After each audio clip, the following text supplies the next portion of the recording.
Hello everyone, it's your girl Jossie, aka J Renee, back at it again with another video. How y'all doing? I never asked this, but how are y'all doing? For real. Because it is summertime and it's time to be outside, but in between being outside, we need something to lounge around in. And that's why we're gonna make this cute little set today, okay? When you're having fun, it's all cool, fun, and dandy until it's time to recuperate back in the house. I wanna be cute and fashionable, alright?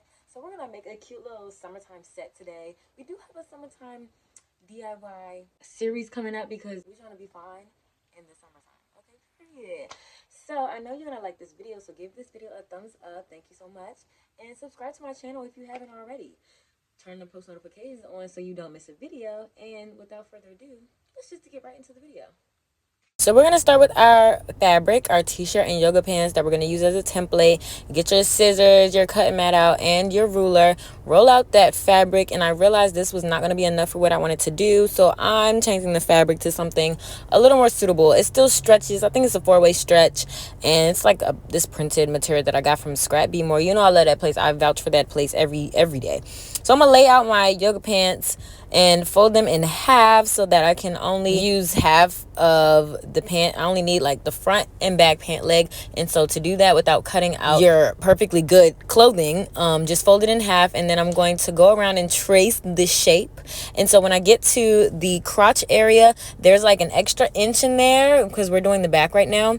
That's the part that's the side up. We're gonna go in about add an extra inch because that's what's inside when you folded your yoga pants in half. And so I measured about an inch and then kept going all the way around. I went to the bottom and added another 1.5 inches, and then you should have your first back piece. And we're gonna do the same thing for the front. So you know this is the front because the front side of the pants are one facing the fabric and you're seeing it on the top. So when you fold it in half, you'll see that this is that you're doing the front.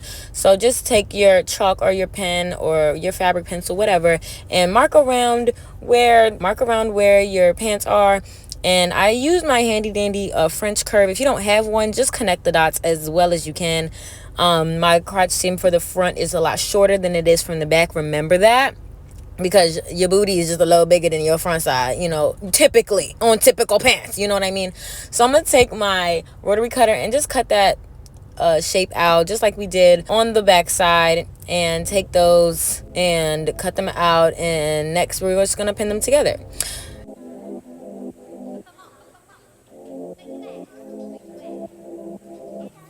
So now that we have two pieces, we are going to put them face together. So front faces, the pattern side is going to be face together. So on the front pant, I'm going to take both sides and put them together just the same way, but making sure the right sides are kissing.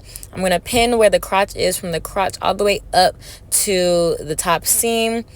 Pin that curve, and we're going to sew that curve. And we're going to do the same thing to the back side. Put those right faces together and pin them down so then we can sew them.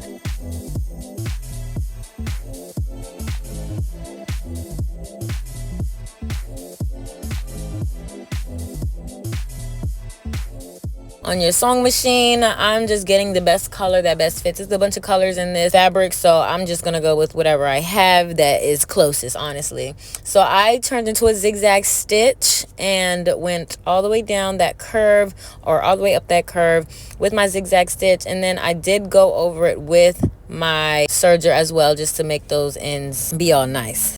Now that those crotch seams are all together, I'm going to put the front side and the back side facing each other, right sides facing, and I'm going to pin all the way down the legs on each side as shown here. So I'm going to pin down the legs all the way down, and that center crotch from the crotch all the way down as well. So I'm going to take my pins and take my time. You don't have to pin it. Sometimes I pin the whole thing, sometimes I don't, and it just makes it easier to have a overlock serger machine, but a zigzag stitch will work perfectly. Now that we have the basic shape of our pants, you can try them on and make sure that they are about to fit the same way. But next is our elastic. So we're going to take my elastic.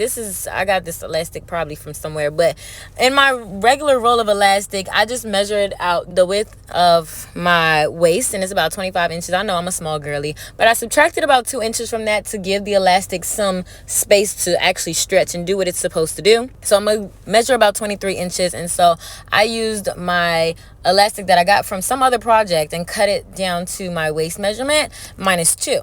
And now I'm going to take that to the sewing machine and zigzag stitch, do a few passes through, just so that elastic does not go anywhere. When it stretches, it's not moving. Okay, it's not moving. So now that I have my elastic all together, I'm going to place my elastic right at the edge, a little bit under, but right at the edge of the top of the waistband of the pants. And so eventually you're going to see me fold it over just a little bit, because when we are folding it over and sewing it down, we don't want to see the elastic at all. So I'm going to pin first at the front, back, and side seams, so that when the elastic stretches, it stretches evenly throughout the waistband of the pants. So now you're going to see me fold over just a little bit so that we can get that elastic not to be seen. So just pin it down exactly where we pinned it the first time, fold it over a little bit, and then we're going to take it to our sewing machine and sew that edge right at that 1/4 inch, and sew that down with our sewing machine, just to get the illusion of like this seamless waistband when we go to sew it together.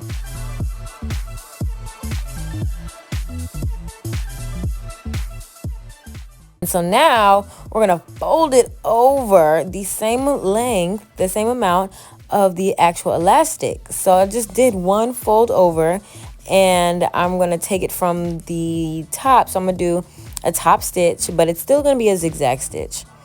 I'm going to take that top stitch and sew it right along where the elastic touches. So you're still sewing over the elastic, but you're basically sewing over the pants and the elastic where the bottom of the seam is going to be. And so when you're finished, it's like a seamless waistband. It's not seamless because there's clearly a seam, but I think this works better than having another waistband piece. And so when I put the two legs together, they didn't match up perfectly, so I just cut that piece off. And now I'm going to hem it. So I'm going to do like a double rolled 1 inch and a half hem. So I take the ends and roll it over twice, and I sew that all the way down, all the way around.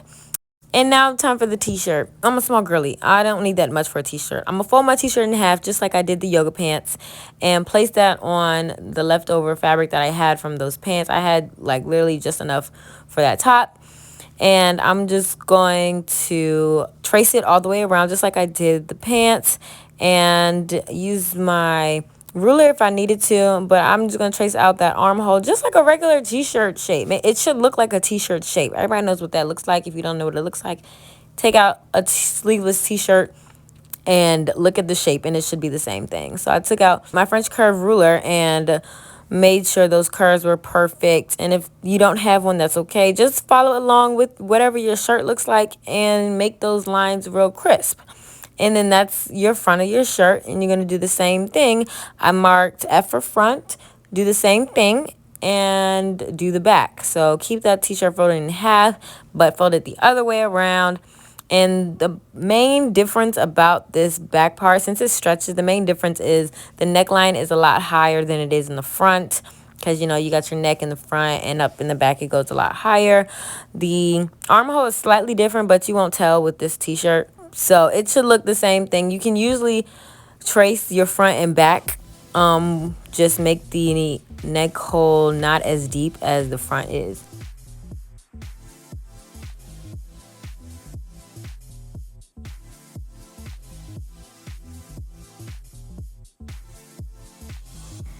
And then I'm going to cut that out with my rotary cutter. You can use scissors. I love my rotary cutter. I tell y'all this every day. Okay. And so we have the front and the back. I labeled it for a B to make sure I know which is my front and which is my back. And then I'm going to do the sleeves. The sleeves are optional. You don't have to do the sleeves. I took a piece of leftovers and folded in half. I tried to use as zero waste as possible, so I didn't try to use the rest of the bolt of fabric that I have. I tried to use just the scraps. So I measured out my little short sleeve. I just traced exactly where the sleeve was. So that little curve, just make sure it looks like a sleeve curve. And then the side was the actual end of where the fabric is. I folded it in fours so I could have 4 sleeves. No, I should have 2 sleeves folded in half. So once I cut this out, you'll see that I have 2 sleeves just folded in half. And so this should basically be your sleeve pattern. It's really easy, really simple. And so that's the actual sleeve pattern. And then when I open it up, you'll see I have two sleeves. And then I'm going to cut it down the middle. So now we have two sleeves.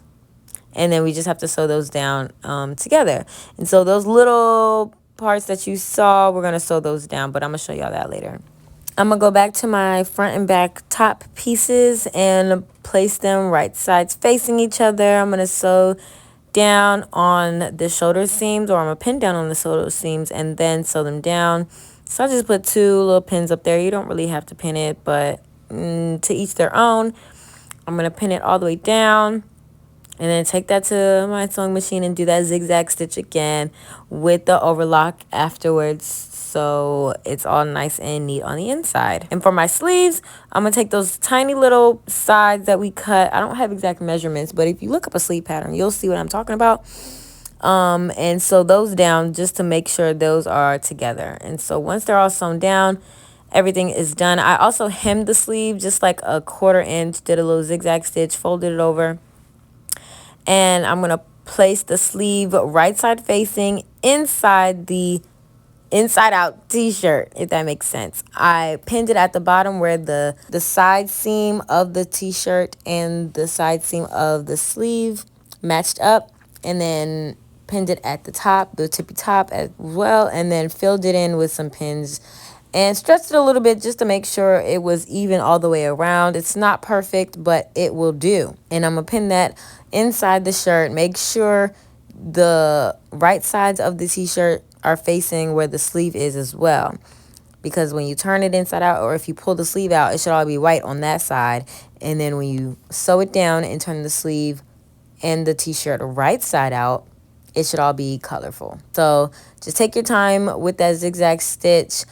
Sometimes stretchy fabric is really hard under the machine. It just depends. But work with it, take your time, and it ends up being pretty fabulous. And here I'm going over with my overlock machine just to get those edges under control. It's not like they were a hot mess. It's just, that's just something I like to do with everything. I use this machine a lot. And I'm also hemming the bottom of the t-shirt as well. Just a rolled hem. I rolled it over twice, once and then twice. And then I'm sewing it as I go along on the machine. You can do this and pin it down before you hit the machine, but I just like to do it there. But that is the shirt pretty much in a nutshell. This part is optional. I'm going to make a collar. Hindsight being 2020, I didn't need a collar. You can really just fold it over twice. I used this last bit of fabric that I had from cutting out the pant legs the first time. It's like a 1.5 inch strip. I'm going to take it to my sewing machine and sew it along the edge of the collar part all the way around on one side. I stopped just a little bit so I could connect the two wherever, however long the collar needed to be. You can measure the collar first and then cut an exact strip, leaving a little bit of space so you can do this piece specifically. And I sewed that together to make sure it closed up and then finished that seam. And so as you see here, I'm going to take the right sides facing. I'm going to take the collar strip and fold it over once and then another time so that on the inside of the shirt and the outside of the shirt are both folded in. So if that doesn't make sense, I know it just doesn't. So if you watch a lot closer, I'm going to fold it over so that the edge of the inside of the collar piece is touching the first seam that we made so the collar could attach. So it's right under that seam. This stitch that we're about to do is called an understitch. You're sewing over top, but in the, no, it's called stitch in a ditch. Wow, it's definitely called stitch in a ditch, not an understitch. So you're going to, when you pin it down, you want to make sure it's pinned right below where that collar is. So you're going to sew inside the seam that we just made to attach that collar strip in the first place. So yes, that sounds very confusing, but if you are watching, hopefully it doesn't sound as confusing. But yes. And so I'm just all the way around. I stressed it a little bit as I was going so my head could get through without it snagging. But this is how it turned out. This is so cute. I love this fabric. I'm so happy at the fabric choice. It's bright, it's colorful, and it's what I can wear while I'm chilling on the inside after being out all night. You know what I mean?